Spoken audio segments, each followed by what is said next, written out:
प्यारे बच्चों, स्वागत है आपका अपने चैनल कला वर्ग में। और आज हम पढ़ेंगे कक्षा 11 का अध्याय सामाजिक न्याय। देखो बच्चों, सामाजिक न्याय का मतलब होता है समाज में सभी व्यक्तियों के साथ बराबरी का व्यवहार किया जाना है, प्रत्येक व्यक्ति को उसका वाजिब हिस्सा प्रदान करना।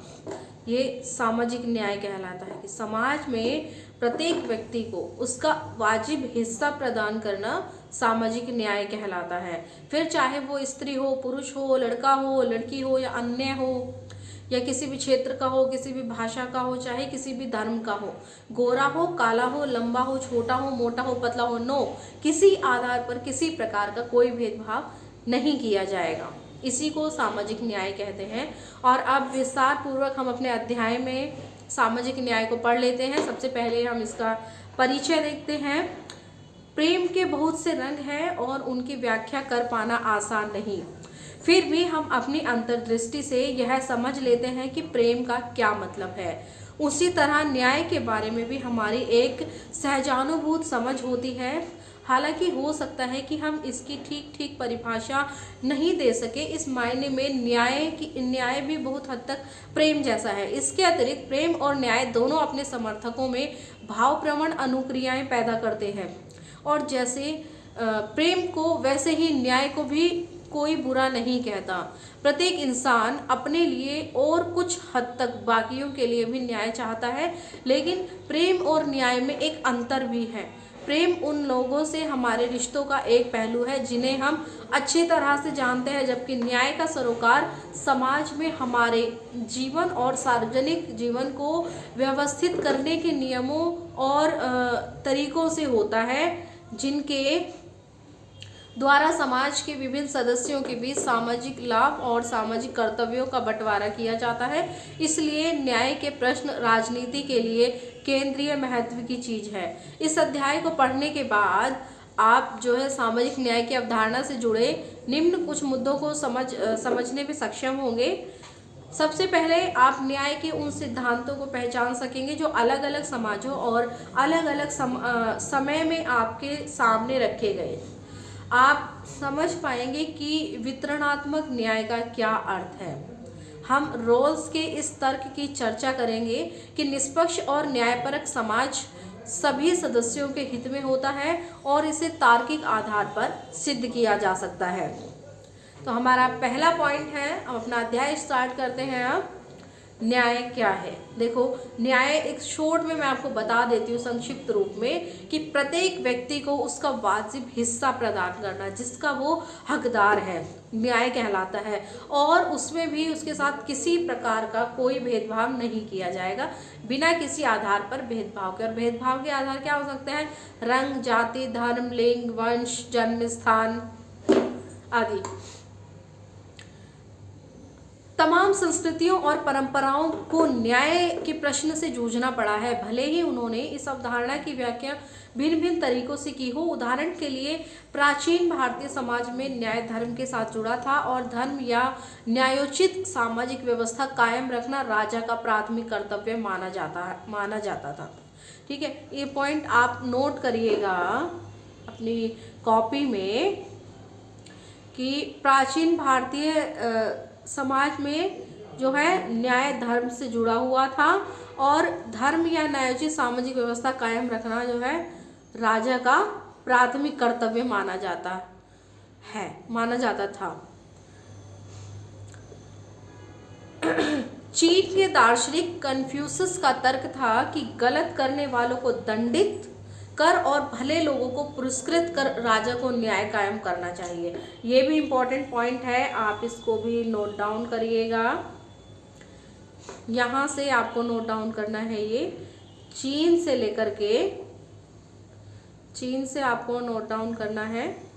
ये इम्पोर्टेंट पॉइंट है और आपके लिए एक तरीके से जो एनसीईआरटी के नोट्स हैं इम्पोर्टेंट, वो तैयार हो जाएंगे। यहीं से एग्जाम में क्वेश्चन आते हैं।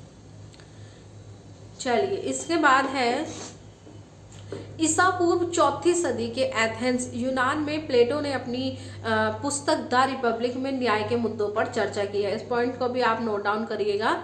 प्लेटो ने अपनी पुस्तक द रिपब्लिक में न्याय के मुद्दों पर चर्चा की है। सुकरात और उनके युवा मित्रों ग्लाउकन और एडिमंटस के बीच लंबी वार्ता के जरिए प्लेटो ने दिखाया कि हमारा न्याय से सरोकार होना चाहिए। उन नौजवानों ने सुकरात से पूछा कि हमें न्याय संगत क्यों होना चाहिए। तो उनका आकलन यह था कि जो अन्यायी है वो न्यायी लोगों से ज़्यादा बेहतर स्थिति में है, जो अपनी स्वार्थ पूर्ति के लिए कानून तोड़ते मरोड़ते हैं, कर चुकाने से कतराते हैं और झूठ और धोखाधड़ी का सहारा लेते हैं। वे अक्सर उन लोगों से ज़्यादा सफल होते हैं जो सच्चाई और न्याय के रास्ते पर चलते हैं। आपने आज भी लोगों को ऐसी भावना व्यक्त करते हुए सुना होगा। सुकरात ने उन नौजवानों को याद दिलाया कि यदि हर कोई अन्यायी हो जाए, यदि हर व्यक्ति अपने स्वार्थ के लिए कानून के साथ खिलवाड़ करे, तो किसी के लिए भी अन्याय से लाभ पाने की गारंटी नहीं रहेगी। कोई भी सुरक्षित नहीं होगा और इससे संभव है कि सबको नुकसान पहुंचे। इसलिए हमारा दीर्घकालिक हित इसी में है कि हम कानून का पालन करें और न्याय बने। सुकरात ने स्पष्ट किया कि हमें न्याय के अर्थ को स्पष्ट रूप से समझने की ज़रूरत है ताकि हम देख सकें कि न्याय संगत होना क्यों महत्वपूर्ण है। उन्होंने बताया कि न्याय का मतलब सिर्फ यह नहीं होता कि अपने मित्रों का भला करें और दुश्मनों को नुकसान पहुंचाएं, या अपने हितों के पीछे लगे रहें, और न्याय में तमाम लोगों की भलाई निहित होती है। जैसे एक डॉक्टर अपने सभी मरीजों की भलाई की चिंता करता है, उसी तरह से न्यायसंगत शासक या सरकार को भी जनता की भलाई की चिंता करनी चाहिए। जनता की भलाई की सुनिश्चितता में हर व्यक्ति को उसका वाजिब हिस्सा देना शामिल है। इस पॉइंट को आप नोट डाउन करिएगा। यहाँ से जनता की भलाई से लेकर के जनता की भलाई की सुनिश्चितता में हर व्यक्ति को उसका वाजिब हिस्सा देना शामिल है। ये इम्पोर्टेंट पॉइंट है आपका। यह विचार कि न्याय में हर व्यक्ति को उसका वाजिब हिस्सा देना शामिल है आज भी न्याय की हमारी समझ का जो है एक महत्वपूर्ण अंग बना हुआ है। बहरहाल प्लेटो के ज़माने की तुलना में आज यह समझ बदली जरूर है कि किसी व्यक्ति का प्राप्य क्या है, यानी वह क्या पाने का अधिकारी है। आज न्याय की हमारी समझ इस समझ से गहरे में जुड़ गई है कि मनुष्य होने के नाते हर व्यक्ति का प्राप्य क्या है। जर्मन दार्शनिक इमैनुएल कांट के अनुसार हर मनुष्य की गरिमा होती है। अगर सभी व्यक्तियों की गरिमा स्वीकृत है तो उसमें से हर एक का प्राप्य यह होगा कि उन्हें अपनी प्रतिभा के विकास और लक्ष्य की पूर्ति के लिए अवसर प्राप्त हो। एक पॉइंट आपको इम्पोर्टेंट नोट करना है। जर्मन दार्शनिक इमैनुएल कांट के अनुसार हर मनुष्य की अपनी गरिमा होती है।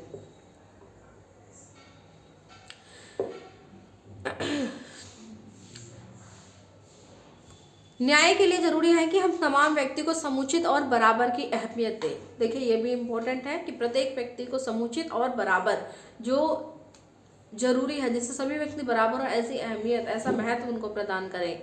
नेक्स्ट पॉइंट है हमारा समान लोगों के प्रति समान बर्ताव। हालांकि आधुनिक समाज में तमाम लोगों को समान महत्व देने के बारे में आम सहमति है, लेकिन यह निर्णय करना आसान नहीं कि हर व्यक्ति को उसका प्राप्य कैसे दिया जाए। इस संबंध में कई सिद्धांत पेश किए गए हैं। उनमें से एक है समकक्षों के साथ समान बर्ताव का सिद्धांत। माना जाता है कि मनुष्य होने के नाते सभी व्यक्तियों में कुछ समान चारित्रिक विशेषताएं होती हैं, इसलिए वे समान अधिकार और बर्ताव के अधिकारी होते हैं। इसको भी आप नोट डाउन करिए कि मनुष्य होने के नाते सभी व्यक्तियों में कुछ समान चारित्रिक विशेषताएं होती हैं, इसलिए वे समान बर्ताव के अधिकारी होते हैं। आज अधिकांश उदारवादी जनतंत्रों में कुछ महत्वपूर्ण अधिकार दिए गए हैं। इनमें जीवन, स्वतंत्रता और संपत्ति के अधिकार जैसे नागरिक अधिकार शामिल है। आप इसको नोट करिएगा। जीवन, स्वतंत्रता और संपत्ति के अधिकार नागरिक अधिकार हैं।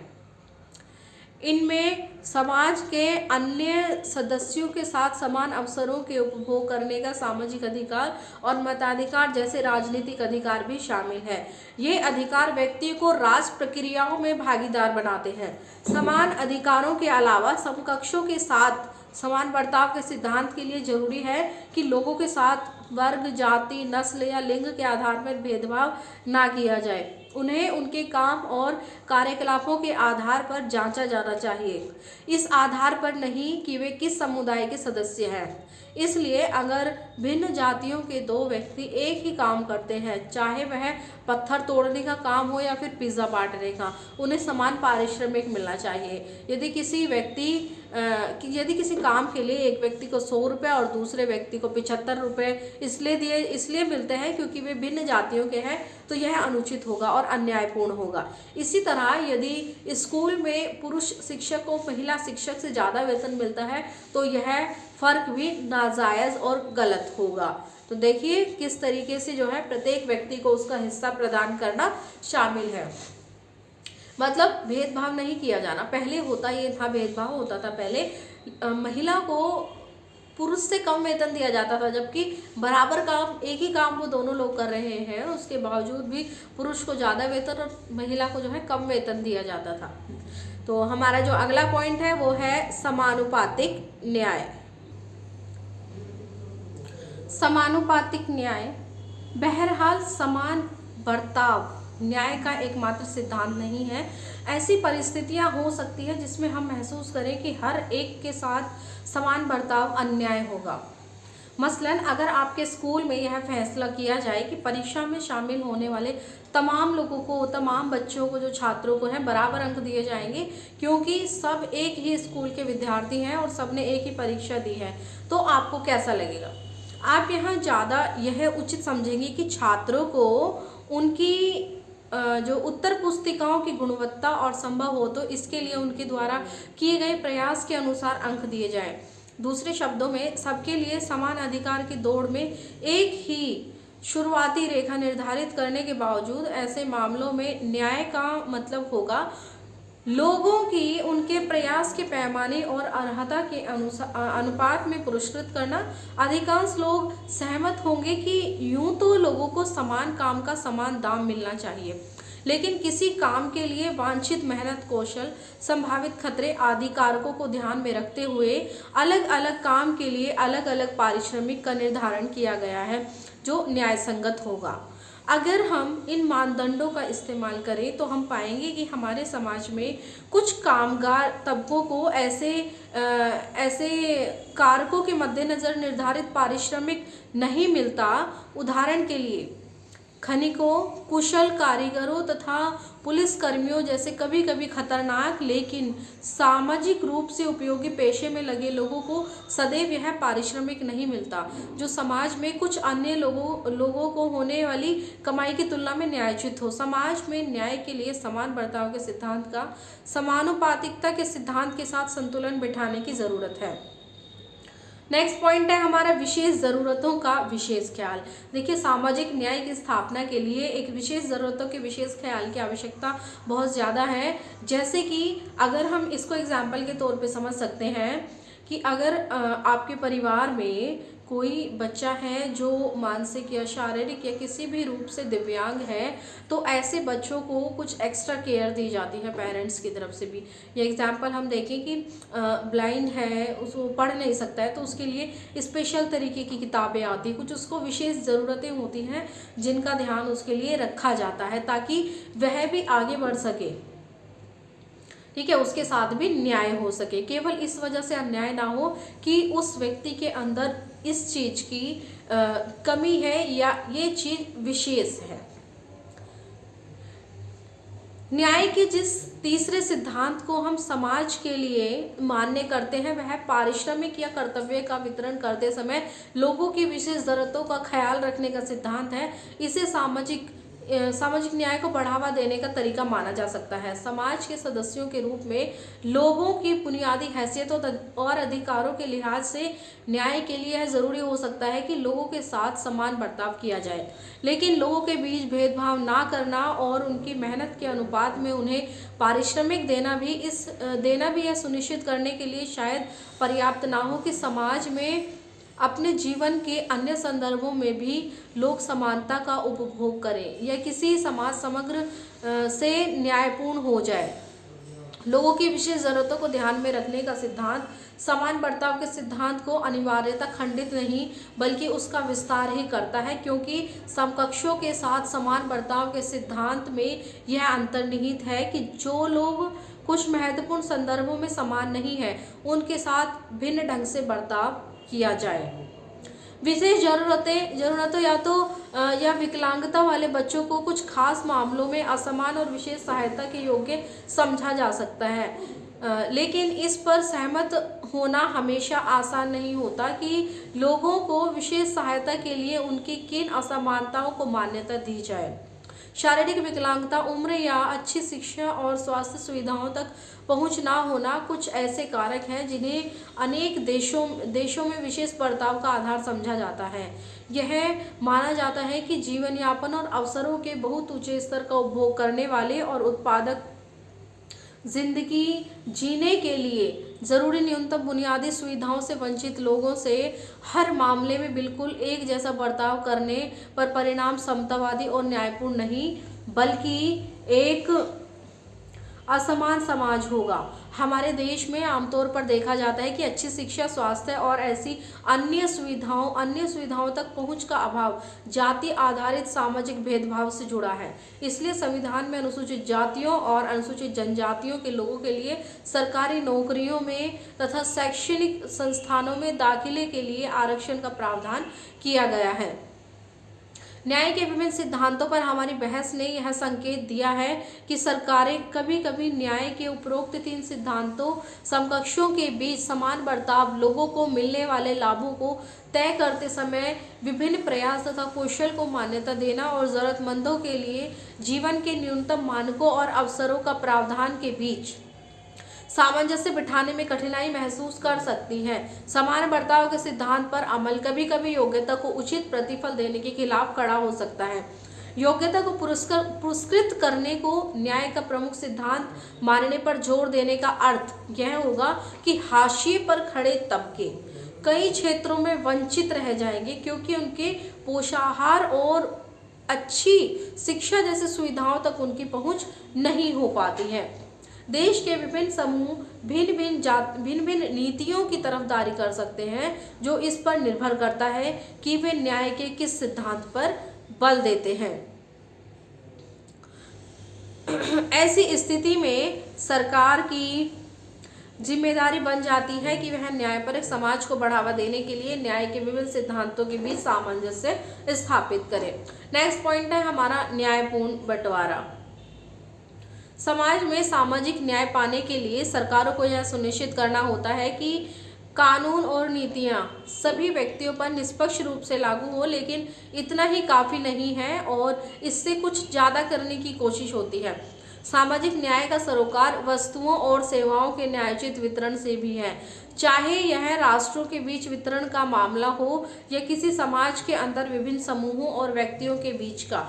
यदि समाज में गंभीर सामाजिक या आर्थिक असमानताएं हैं तो यह जरूरी होगा कि समाज के प्रमुख संसाधनों का पुनर्वितरण हो, जिससे नागरिकों को जीने के लिए समतल धरातल मिल सके।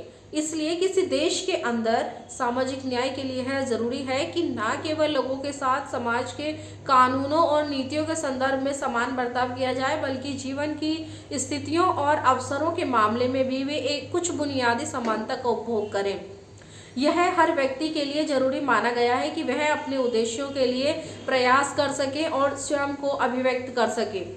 उदाहरण के लिए हमारे देश में सामाजिक समानता को बढ़ावा देने के लिए संविधान में छुआछूत की प्रथा का उन्मूलन किया है और यह सुनिश्चित किया है कि निचली कही जाने वाली जातियों के लोगों को मंदिरों में प्रवेश, नौकरी और पानी पीने जैसी बुनियादी जरूरतों से ना रोका जा सके। विभिन्न राज्य सरकारों ने जमीन जैसी महत्वपूर्ण संसाधन के अधिक न्यायपूर्ण वितरण के लिए भूमि सुधार लागू करने जैसे कदम भी उठाए हैं। देखिए बच्चों, ये जो पॉइंट्स है वो काफ़ी इम्पोर्टेंट है, आपको ये नोट डाउन करना चाहिए। संविधान में छुआछूत की प्रथा का उन्मूलन किया है और इसके लिए देखिए ये इतने सारे काम किए हैं जो अभी भी हमने पढ़े हैं। निचली कही जाने वाली जातियों के लोगों को मंदिरों में प्रवेश, ये नोट डाउन करना है आपको, और नौकरी और पानी जैसी बुनियादी ज़रूरतों से ना रोका जाए। इसके साथ साथ संसाधनों का न्यायपूर्ण वितरण करने के लिए भूमि सुधार जैसे कदम भी सरकार ने उठाए हैं। तो ये पूरा पॉइंट आपको नोट डाउन करना है, बहुत इंपॉर्टेंट पॉइंट है ये आपका। समाज में न्याय की स्थापना से जुड़े कुछ सवाल सामने खड़े हैं। क्या संसाधनों का वितरण और शिक्षा तथा नौकरियों पर समान पहुंच सुनिश्चित की जाए, और यदि हाँ तो कैसे? ऐसे मामलों में मत भिन्नता समाज में उग्र भावावेश पैदा करती है और कभी कभी हिंसा भी भड़का देती है। लोग मानने लगे हैं कि उनके और उनके परिवारों का भविष्य दांव पर लग जाएगा। हमें क्रोध और हिंसा के ऐसे ही मामले याद हैं जो कभी हमारे देश के शैक्षणिक संस्थानों में या सरकारी नौकरियों में सीट आरक्षण के प्रस्तावों से फूटते रहे हैं। बहरहाल राजनीतिक सिद्धांत के विद्यार्थी होने के नाते न्याय के सिद्धांत की अपनी समझदारी के आलोक में हमें ठंडे दिमाग से इन मुद्दों की जांच परख करने में समर्थ होना चाहिए। क्या वंचितों की सहायता की योजनाएं न्याय सिद्धांत की कसौटी पर खरी मानी जा सकती हैं? अगले खंड में हम सुप्रसिद्ध राजनीतिक दार्शनिक जॉन रॉल्स द्वारा प्रस्तुत न्यायोचित वितरण के सिद्धांत पर चर्चा करेंगे। रॉल्स ने तर्क दिया कि समाज के न्यूनतम सुविधा प्राप्य सदस्यों को सहायता देने की जरूरत स्वीकार करने के लिए बेशक युक्ति संगत औचित्य हो सकता है। नेक्स्ट पॉइंट है हमारा जॉन रॉल्स का न्याय सिद्धांत। यदि लोगों को यह कहा जाए कि आप रहने के लिए किस किस्म का समाज चुनना पसंद करेंगे, तो संभवतः वे ऐसा समाज चुनना पसंद करेंगे जिसके नियम और संगठन उन्हें जो है विशेष सुविधा संपन्न स्थान मुहैया करा सके। हम सब लोगों से अपेक्षा नहीं कर सकते कि वे अपने निजी हितों को दरकिनार करके समाज की भलाई के बारे में सोचेंगे, खासकर तब जब उन्हें यह यकीन हो कि उनका फैसला भविष्य में उनके बच्चों को मिलने वाली जिंदगी और मौकों को प्रभावित करने जा रहा है। वस्तुतः हम माता पिता से यह आशा करते हैं कि वे अपने बच्चों के लिए सबसे अच्छा क्या है इसके बारे में सोचें और सहयोग दें। लेकिन ऐसे परिदृश्य किसी समाज के लिए न्याय के सिद्धांत की बुनियाद का निर्माण नहीं कर सकते हैं। तो हम ऐसे निर्णय पर कैसे पहुंचे जो निष्पक्ष हो और न्याय संगत भी हो? जॉन रॉल्स ने इस प्रश्न का उत्तर देने का प्रयास किया है। वो कहते हैं कि निष्पक्ष और न्यायसंगत नियम तक पहुंचने का एकमात्र रास्ता यही है कि हम खुद को ऐसी परिस्थिति में होने की कल्पना करें जहां हमें यह निर्णय लेना है कि समाज को संगठित कैसे किया जाए। तो देखिए, फर्स्ट इंपॉर्टेंट पॉइंट जो है जॉन रॉल्स के न्याय सिद्धांत का वो यही है कि कि जॉन रॉल्स ने इस प्रश्न का उत्तर देने का प्रयास किया है करते हैं कि निष्पक्ष और न्यायसंगत नियम तक पहुंचने का एकमात्र रास्ता यही है कि खुद को ऐसी स्थिति में होने की कल्पना करें कि समाज को कैसे संगठित किया जाए, जबकि हमें यह ज्ञात नहीं है कि समाज में हमारी जगह क्या होगी। अर्थात हम नहीं जान सकते कि किस किस्म के परिवार में हम जन्म लेंगे। देखो, जॉन रॉल्स यहाँ पर अगले जन्म की बात करता है, इस जन्म की बात नहीं कर रहे हैं, वो कर रहे हैं अगले जन्म की बात। हमें नहीं पता कि हम जो है किस किस्म के परिवार में जन्म लेंगे, मतलब वो भविष्य की, वो अगले जन्म की बात कर रहे हैं। किसी को नहीं पता होता कि हमारा अगला जन्म होगा नहीं होगा, कहाँ होगा, है ना। ये सब चीज़ों को हमें नहीं पता होता। हम ऊंची जाति के होंगे या नीची जाति के होंगे, धनी होंगे, गरीब होंगे, जो भी होंगे, तो इसके बारे में जॉन रॉल्स आगे कहते हैं कि ऊंची जाति के परिवार में पैदा होंगे या निम्न जाति में, धनी होंगे या गरीब होंगे, सुविधा संपन्न होंगे या सुविधा विहीन होंगे। तो रॉल्स हमें तर्क देते हैं कि हमें यह नहीं मालूम हो इस मायने में कि हम कौन होंगे और भविष्य के समाज में हमारे लिए कौन से विकल्प खुले होंगे। तब हम भविष्य में उस समाज के नियमों और संगठन के बारे में जिस निर्णय का समर्थन करेंगे वह तमाम सदस्यों के लिए अच्छा होगा। इसको जॉन रॉल्स कहते हैं अज्ञानता का आवरण। ये पूरा पॉइंट आपको नोट डाउन करना है यहाँ तक। इसको जॉन रॉल्स, इस परिस्थिति को जॉन रॉल्स कहते हैं अज्ञानता का आवरण। ये पूरा जहाँ मैंने पहले निशान लगाया था, मैं बताती हूँ आपको, यहाँ से स्टार्टिंग से ही है, जॉन रॉल्स से, और लास्ट तक आपको करना है। चलिए आगे बढ़ते हैं।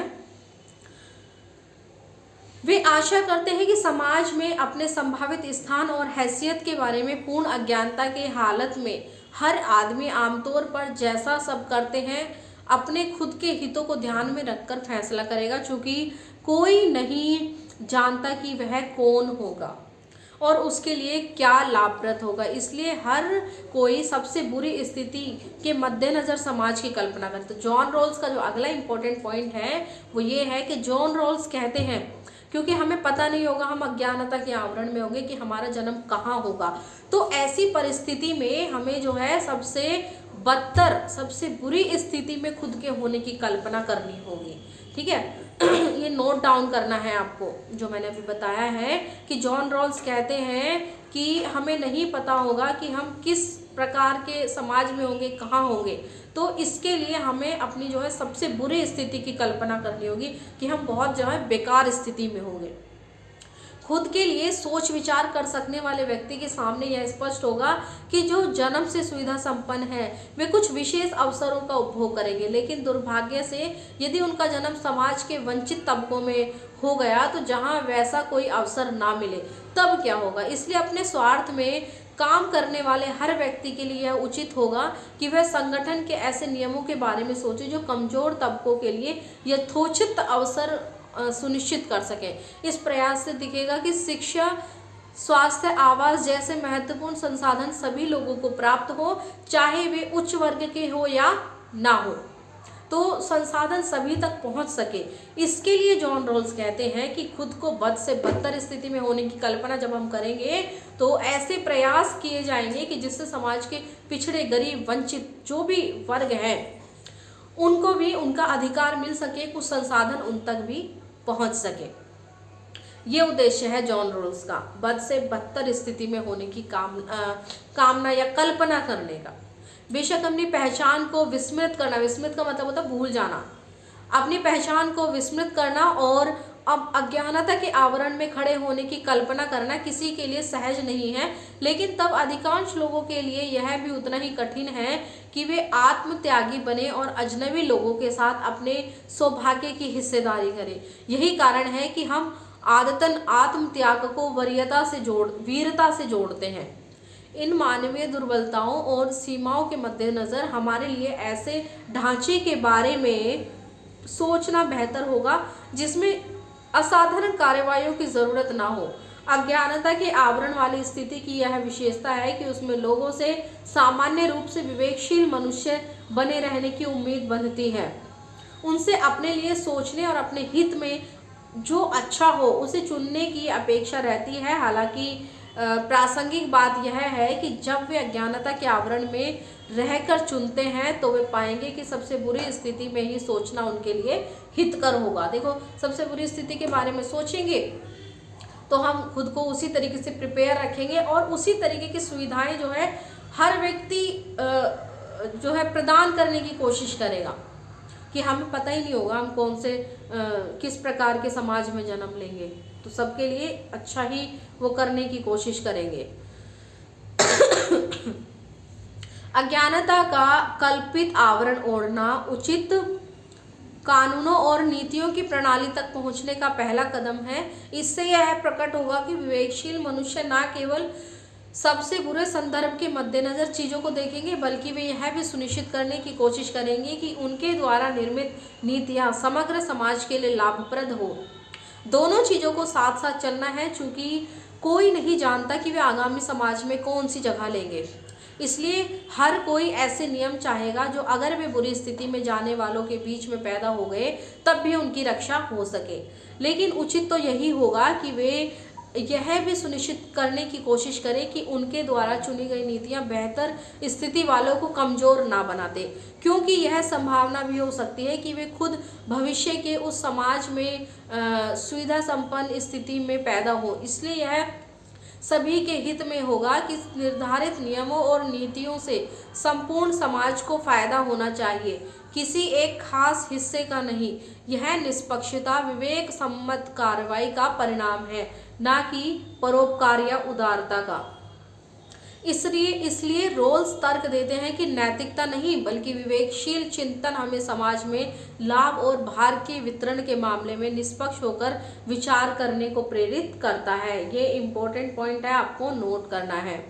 रोल्स तर्क देते हैं से लेकर के प्रेरित करता है।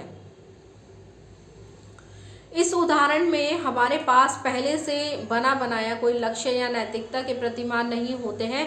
इसके लिए सबसे अच्छा क्या है यह निर्धारित करने के लिए हम स्वतंत्र होते हैं। यही विश्वास रोल्स के सिद्धांत को निष्पक्ष और न्याय के प्रश्न को हल करने का महत्वपूर्ण और सबल रास्ता बना देता है। नेक्स्ट पॉइंट है हमारा सामाजिक न्याय का अनुसरण। यदि किसी समाज में बेहिसाब धन दौलत और इनके स्वामित्व के साथ जुड़ी सत्ता को उपभोग करने वाले बहिष्कृतों और वंचितों के बीच गहरा एवं स्थायी विभाजन मौजूद है, तब हम कहेंगे कि वहाँ सामाजिक न्याय का अभाव है। हम यहाँ सिर्फ समाज में विभिन्न व्यक्तियों के जीवन यापन के सिर्फ विभिन्न स्तरों की चर्चा नहीं कर रहे हैं। न्याय के जीवन यापन के सिर्फ विभिन्न स्तरों की चर्चा नहीं कर रहे हैं। न्याय के लिए लोगों के रहन सहन के तौर तरीकों में पूर्ण समानता और एक रूपता की आवश्यकता नहीं है, लेकिन उस समाज को अन्यायपूर्ण ही माना जाएगा जहां धनी और गरीब के बीच में खाई इतनी गहरी हो कि वे बिल्कुल भिन्न भिन्न दुनिया में रहने लगे और जहां अपेक्षाकृत वंचितों को अपनी स्थिति सुधारने का कोई मौका ना मिले, चाहे वे कितना भी कठिन परिश्रम क्यों ना करें। दूसरे शब्दों में न्यायपूर्ण समाज को लोगों के लिए बुनियादी स्थितियां जरूर मुहैया करानी चाहिए ताकि वे स्वस्थ और सुरक्षित जीवन जीने में सक्षम हो, समाज में अपनी प्रतिभा का विकास करें तथा इसके साथ समान अवसरों के जरिए अपने चुने हुए लक्ष्यों की ओर बढ़ें। लोगों की जिंदगी के लिए जरूरी न्यूनतम बुनियादी स्थितियों का निर्धारण हम कैसे कर सकते हैं। विभिन्न सरकारों और विश्व स्वास्थ्य संगठन जैसे अंतर्राष्ट्रीय संगठनों ने लोगों की बुनियादी आवश्यकताओं की गणना के लिए विभिन्न तरीके इजाद किए हैं, लेकिन सामान्यतः इस पर सहमति है कि स्वस्थ रहने के लिए आवश्यक पोषक तत्वों की बुनियादी मात्रा, आवास, शुद्ध पेयजल की आपूर्ति, शिक्षा और न्यूनतम मजदूरी इन बुनियादी स्थितियों के महत्वपूर्ण हिस्से हैं। लोगों की बुनियादी ज़रूरतों की पूर्ति लोकतांत्रिक सरकार की जिम्मेदारी समझी जाती है। हालांकि सभी नागरिकों के लिए इन बुनियादी शर्तों की पूर्ति, खासकर भारत जैसे देश में जहां गरीबों की बड़ी तादाद है, सरकार पर भारी बोझ बन सकती है। अगर हम इस बात पर सहमत भी हो जाएं कि राज्य को समाज के सबसे वंचित सदस्यों की मदद करनी चाहिए जिससे वे बाकियों के साथ एक हद तक समानता का आनंद ले सके, तब भी इस बात पर असहमति हो सकती है कि इस लक्ष्य को पाने का सर्वोत्तम तरीका क्या होगा। आजकल हमारे समाज में और दुनिया के अन्य हिस्सों में भी यह बहस चल रही है कि क्या मुक्त बाजार के जरिए खुली प्रतियोगिता को बढ़ावा देना समाज के सुविधा प्राप्त सदस्यों को नुकसान पहुंचाए बगैर सुविधा विहीनों की मदद करने का सर्वोत्तम तरीका होगा, या गरीबों को न्यूनतम बुनियादी सुविधाएं मुहैया कराने की जिम्मेदारी सरकार को लेनी चाहिए। हमारे देश में इन भिन्न भिन्न प्रस्तावों का विभिन्न राजनीतिक समूह समर्थन कर रहे हैं, जो ग्रामीण या शहरी गरीब जैसे सीमांत समूहों की आबादी की सहायता के लिए विभिन्न योजनाओं के तुलनात्मक गुण दोष पर बहस करते हैं। इस खंड में हम संक्षेप में इस विवाद की परख करेंगे। नेक्स्ट पॉइंट है मुक्त बाजार बनाम राज्य का हस्तक्षेप। मुक्त बाजार जहां पर राज्य को कोई हस्तक्षेप नहीं होता। राज्य का हस्तक्षेप वाला मार्केट वो होता है जहां पर राज्य जो है एक कीमत निर्धारित कर देता है किसी वस्तु के लिए और उस पर बेचा जाता है सामान को। मुक्त बाजार में समर्थकों का मानना है कि जहां तक संभव हो व्यक्तियों को संपत्ति अर्जित करने के लिए तथा मूल्य, मजदूरी और मुनाफे के मामले में दूसरों के साथ अनुबंध और समझौतों में शामिल होने के लिए स्वतंत्र रहना जरूरी है। उन्हें लाभ की अधिकतम मात्रा हासिल करने हेतु एक दूसरे के साथ प्रतिद्वंदिता करने की छूट होनी चाहिए। यह मुक्त बाजार का सरल चित्रण है। मुक्त बाजार के समर्थक मानते हैं कि अगर बाजारों को राज्य के हस्तक्षेप से मुक्त कर दिया जाए तो बाजारी कारोबार का कुल योग मिलाकर समाज के लाभ और कर्तव्यों का न्यायपूर्ण वितरण सुनिश्चित कर देगा। आप इस पॉइंट को नोट डाउन करिएगा। मुक्त बाजार के समर्थन से लेकर सुनिश्चित कर देगा। इससे योग्यता और प्रतिभा से लैस लोगों को अधिक प्रतिफल मिलेगा, जबकि अक्षम लोगों को कम हासिल होगा। उनकी मान्यता है कि बाजारी वितरण का जो भी परिणाम हो वह न्याय संगत होगा। ये पूरा पॉइंट आपको यहाँ तक नोट करना है, जहाँ तक मैंने निशान लगाया है। हालांकि मुक्त बाजार के सभी समर्थक आज पूर्णतः अप्रतिबंधित बाजार का समर्थन नहीं करेंगे। कई लोग अब कुछ प्रतिबंध स्वीकार करने को तैयार होंगे। मसलन सभी लोगों के लिए न्यूनतम बुनियादी जीवन मानक सुनिश्चित करने हेतु राज्य हस्तक्षेप करे, ताकि वे समान शर्तों पर प्रतिस्पर्धा करने में समर्थ हो सके। लेकिन वे तर्क कर सकते हैं कि यहाँ भी स्वास्थ्य सेवा, शिक्षा तथा ऐसी अन्य सेवाओं के विकास के लिए बाजार को अनुमति देना ही लोगों के लिए इन बुनियादी सेवाओं की आपूर्ति का सबसे कारगर तरीका हो सकता है। दूसरे शब्दों में, ऐसी सेवाएं मुहैया कराने के लिए निजी एजेंसियों को प्रोत्साहित किया जाना चाहिए, जबकि राज्य की नीतियां इन सेवाओं को खरीदने के लिए लोगों को सशक्त बनाने की कोशिश करें। राज्य के लिए यह भी जरूरी हो सकता है कि वह उन वृद्धों और रोगियों को विशेष सहायता प्रदान करे जो प्रतिस्पर्धा नहीं कर सकते हैं। लेकिन इसके लिए आगे राज्य की भूमिका नियम कानून का ढांचा बरकरार रखने तक ही सीमित रहनी चाहिए, जिससे व्यक्ति के बीच जबरदस्ती और अन्य बाधाओं से मुक्त प्रतिद्वंदिता सुनिश्चित हो। उनका मानना है कि मुक्त बाजार उचित और न्यायपूर्ण समाज का आधार होता है, और कहा जाता है कि बाजार किसी व्यक्ति की जाति या धर्म की परवाह नहीं करता है। यह भी देखा जाता है कि आप मर्द हैं या औरत, यह भी नहीं देखता कि आप मर्द हैं या औरत। वह इन सबसे निरपेक्ष रहता है और उसका सरोकार आपकी प्रतिभा और कौशल से है। अगर आपके पास योग्यता है तो वह बाकी सब बातें बेमानी है। बाजारी वितरण के पक्ष में यह तर्क दिया जाता है कि यह हमें ज़्यादा विकल्प प्रदान करता है। इसमें शक नहीं कि बाजार प्रणाली उपभोक्ता के तौर पर हमें ज़्यादा विकल्प देती है। हम जैसा चाहें वैसा चावल पसंद कर सकते हैं और पसंदीदा स्कूल जा सकते हैं, बशर्ते उनकी कीमत चुकाने के लिए हमारे पास साधन हो। लेकिन बुनियादी वस्तुओं और सेवाओं के मामले में महत्वपूर्ण बात यह है कि अच्छी गुणवत्ता की वस्तुएं और सेवाएं लोगों को खरीदने लायक कीमत पर उपलब्ध हो। यदि निजी एजेंसियां इसे अपने लिए लाभदायक नहीं पाती हैं तो वे उस खास बाजार में प्रवेश नहीं करेंगी अथवा सस्ती और घटिया सेवाएं मुहैया कराएंगी। यही वजह है कि सुदूर ग्रामीण इलाकों में बहुत कम निजी विद्यालय हैं और कुछ खुले भी हैं तो वे निम्न स्तरीय हैं। स्वास्थ्य सेवा और आवास के मामले में भी सच यही है कि इन परिस्थितियों में सरकार को हस्तक्षेप करना पड़ता है। मुक्त बाजार और निजी उद्यम के पक्ष में अक्सर सुनने में आने वाला दूसरा तर्क यह है कि वे जो सेवाएं मुहैया कराते हैं उनकी गुणवत्ता सरकारी संस्थानों द्वारा प्रदत्त सेवाओं से प्राय बेहतर होती है, लेकिन इन सेवाओं की कीमत उन्हें गरीब लोगों की पहुंच से बाहर कर दे सकती है। निजी व्यवसाय वही माना जाता है जहां उसे सबसे ज़्यादा मुनाफा मिले और इसलिए मुक्त बाजार ताकतवर, धनी और प्रभावशाली लोगों के हित में काम करने की प्रवृत्ति होता है। देखिए आप ये वाला पॉइंट यहाँ पर नोट डाउन करिए। निजी व्यवसाय वही माना जाता है से लेकर के काम करने में प्रवृत्त होता है तक। इसका परिणाम अपेक्षाकृत कमजोर और सुविधा विहीन लोगों के लिए अवसरों का विस्तार करने के बजाय अवसरों से वंचित करना हो सकता है। तर्क तो बहस के दोनों पक्षों के लिए प्रस्तुत किए जा सकते हैं, लेकिन मुक्त बाजार आमतौर पर पहले से ही सुविधा संपन्न लोगों के हक में काम करने का रुझान दिखलाते हैं। इसी वजह से अनेक लोग तर्क करते हैं कि सामाजिक न्याय सुनिश्चित करने के लिए राज्य को यह सुनिश्चित करने की पहल करनी चाहिए कि समाज के तमाम सदस्यों को बुनियादी सुविधाएं उपलब्ध हो। लोकतांत्रिक समाज में वितरण और न्याय के मुद्दों पर असहमतियां अपरिहार्य है और फायदेमंद भी, क्योंकि वे विभिन्न दृष्टिकोणों की जांच परख करने और विवेक सम्मत ढंग से अपने विचारों का बचाव करने को बाध्य करती है। वाद विवाद के जरिए इन असहमतियों के बीच राह निकालने का ही दूसरा नाम राजनीति है। हमारे अपने देश में अनेक किस्म की सामाजिक और आर्थिक विषमताएं मौजूद हैं और उन्हें कम करने के लिए बहुत कुछ करना बाकी है।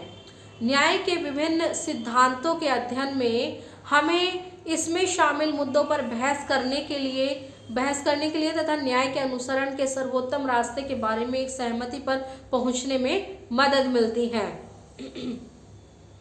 ये चैप्टर हमारा बच्चों कंप्लीट हो जाता है सामाजिक न्याय। और इस चैप्टर में जो हमने इम्पोर्टेंट पॉइंट्स बताए हैं आप उसको अपनी कॉपी में साथ साथ नोट डाउन करते चलिएगा। आपके एग्जाम के पॉइंट ऑफ व्यू से वो बहुत इंपॉर्टेंट पॉइंट्स हैं और उसी से रिलेटेड आपके कथन और कारण एग्जाम में आ सकते हैं।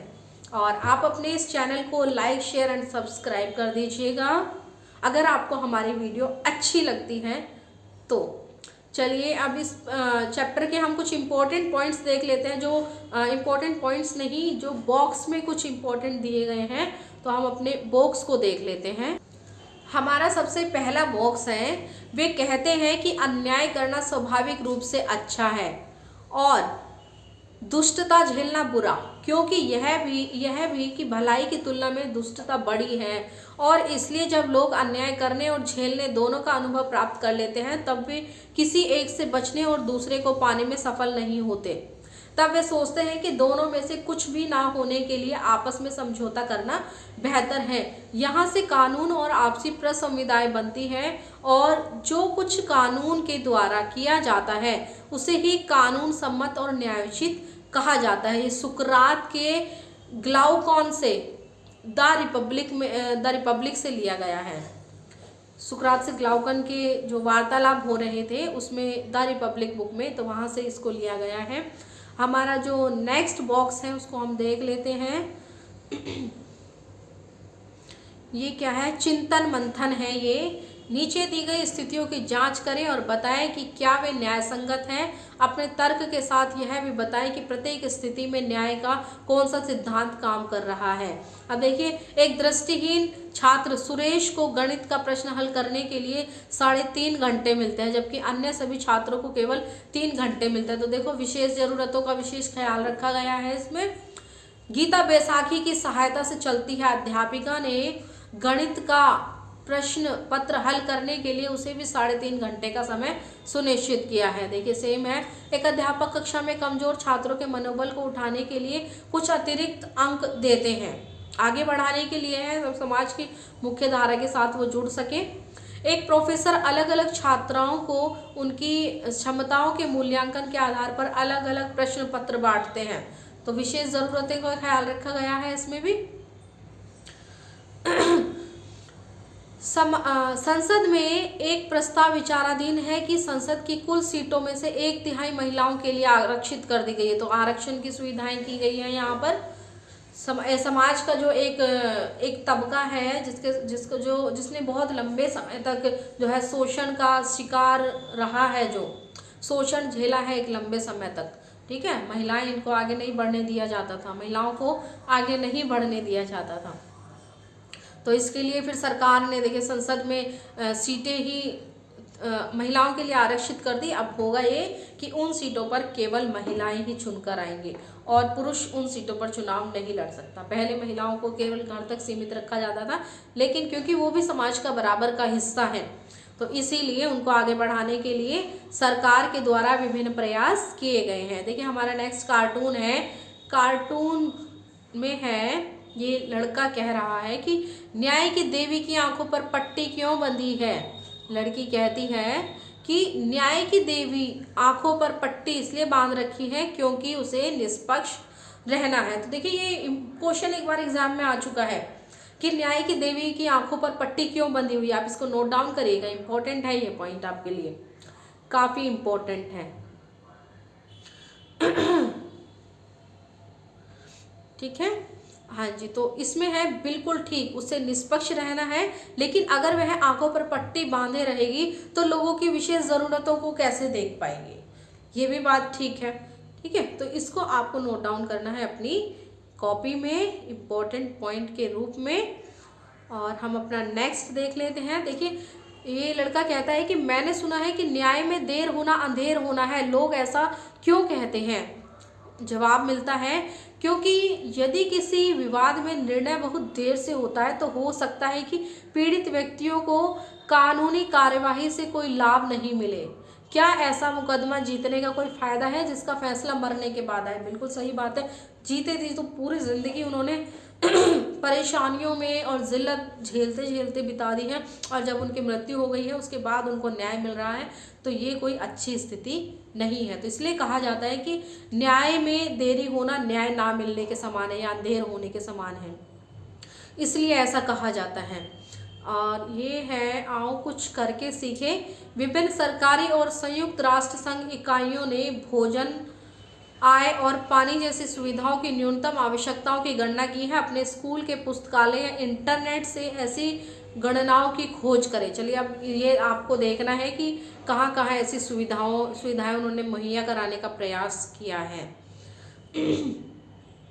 ये है डॉक्टर BR अम्बेडकर का कथन दिया गया है। ये कहते हैं कि न्यायपूर्ण समाज वह है जिसमें परस्पर सम्मान की बढ़ती हुई भावना और अपमान की घटती हुई भावना मिलकर एक करुणा से भरे समाज का निर्माण करे। देखिए कितने अच्छे समाज के निर्माण करने की बात जो है बाबा साहब डॉक्टर भीमराव अम्बेडकर जी आपको बताते हैं कि न्याय, ये इंपॉर्टेंट पॉइंट है बेटा, आप नोट डाउन करिएगा इसको। न्यायपूर्ण समाज वह है जिसमें परस्पर सम्मान की बढ़ती हुई भावना, देखो इन्होंने अपने जीवन में बहुत अपमान झेला है, केवल समाज के अनुसार निम्न जाति होने के कारण इनको कक्षा में बैठने भी नहीं दिया जाता था। आप इनकी जो मूवी है या इनकी जो किताबें हैं वो पढ़ेंगे, उनकी मूवी देखेंगे तो आपको सारी चीज़ें पता चल जाएगी कि कितनी मुश्किलों से पढ़ कर के ये आगे बढ़े हैं और इन्होंने इतना संघर्ष किया है। उसके बाद ही ये समाज से इस कुरीति को दूर करने में सफल हुए। इन्होंने जो है संविधान में उन चीज़ों को शामिल किया जिससे कि समाज के शोषित दलित पिछड़े वर्ग आगे बढ़ सके। तो देखिए महिलाओं के लिए भी अच्छे प्रावधान इन्होंने किए हैं संविधान में। हम अपने संविधान में आगे पढ़ के आ चुके हैं, बहुत सारी सुविधाएं प्रदान की गई हैं। देखिए आरक्षण भी, अगर आरक्षण नहीं होता तो महिलाएं आज भी वहीं की वहीं रह जाती, वो उनको कोई राजनीति में आगे नहीं आने देता। ये हमारा पुरुष प्रधान समाज है। ठीक है, चलिए आगे हम देखते हैं। एक और इम्पोर्टेंट पॉइंट है JS मिल जी का, न्याय में ऐसा कुछ अंतर्निहित है जिसे करना ना सिर्फ सही है और ना करना सिर्फ गलत है, बल्कि जिस पर बतौर अपने नैतिक अधिकार कोई व्यक्ति विशेष हमसे दावा जता सकता है। ये JS मिल कहते हैं। ये हमारा चैप्टर कंप्लीट हो जाता है।